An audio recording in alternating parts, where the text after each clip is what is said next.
Good morning. এটা কালকে সকালের ভিডিও। মিমো স্কুলে চলে গেছে। আজকে ওর ফুল ডে স্কুল আর কালকে হাফ ডে। ও স্কুলে বেরিয়ে যাওয়ার পর পুজো স্নান সেরে নিয়ে আমি ব্রেকফাস্টটা করে নিলাম। দেন আজকে লাঞ্চটা তাড়াতাড়ি কমপ্লিট করে নিয়ে বসেছি হচ্ছে মিমোর গিফট প্যাক করতে। ওর এই উইকেই বার্থডে, 4 days to go। সেই কারণে ও এখন স্কুলে গেছে। ও এই গিফটসগুলোর ব্যাপারে কিছুই জানে না।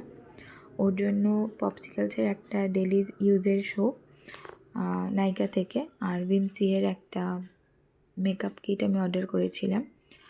তো এই গিফটগুলো ওর অনেক দিনই ইচ্ছা ছিল, কিনে দেওয়া হয়নি। আমারই প্ল্যান ছিল যে ওকে বার্থডেতে সারপ্রাইজ দেব। তো ওই টুকিটাকি একটু প্ল্যানিং রয়েছে, সেই কারণেই ও এখন স্কুলে গেছে বলে সেই ফাঁকেতে আমি প্যাক করে নিচ্ছি গিফটগুলো। মিমো যেদিন বার্থডের দিনে ও গিফটটা ওপেন করবে তখন ভিডিও করে আমি শেয়ার করব যে আমি কী কী গিফট ওর জন্য কিনেছিলাম, আর চেষ্টা করব সেই দিনেরও কিছু কিছু মোমেন্ট শেয়ার করার। তো এই ব্লগটা আমি এখানেই শেষ করছি। এখন আমি বেরোবো মিমোকে আনতে। তো চলো, till then tata, bye bye, take care, thank you for watching.